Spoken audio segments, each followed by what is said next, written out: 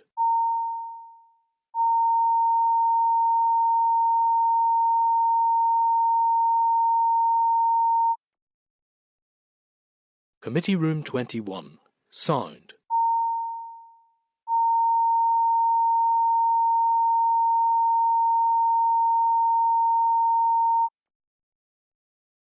Committee Room 21, sound.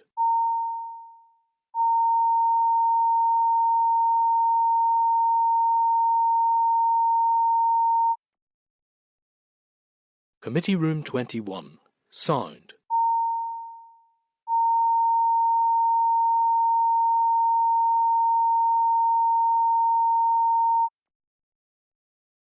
Committee Room 21, sound.